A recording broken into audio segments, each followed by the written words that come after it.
ou matelas en piteux état, contrairement aux idées reçues, les punaises de lit ne font aucune distinction. Leur présence n'est pas due à un manque d'hygiène. Dans cet appartement cossu du 12e arrondissement de Paris, tout est propre. Pourtant, peut-être vous avez dû la voir dans un cinéma ou dans... la propriétaire souhaite rester anonyme. Piquée par des punaises de lit, elle fait intervenir cette société pour les éradiquer. Donc voilà, en passant à 180 degrés, ça tue les punaises de lit directement et les œufs aussi. Vapeur sèche, puis insecticide. Donc il faut absolument que la personne dort dans le lit pour que les punaises puissent sortir, et c'est en sortant qu'elles vont se prendre le produit en fait. Coût de l'opération, près de 400 €.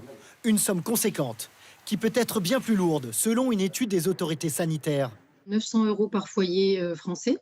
Ce coût revêt différentes mesures que les foyers peuvent mettre en œuvre. Cela peut aller du rachat de lits, de sommiers, de vêtements infestés. Dès l'apparition des punaises, vous devez aspirer à fond.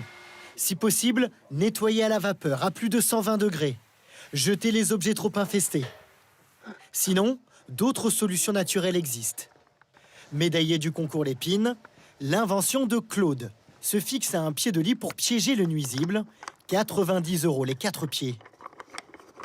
Pour venir se nourrir, il vient forcément passer par le pied du sommier. La punaise va venir se coller dessus, donc elle ne pourra pas partir. Vous pouvez aussi passer votre linge en machine à 60 degrés. Ou plus surprenant encore, le déposer 12 heures dans le congélateur. Les températures extrêmes tuent l'insecte. Chaque année, les Français dépensent plus de 230 millions € pour lutter contre les punaises de lit.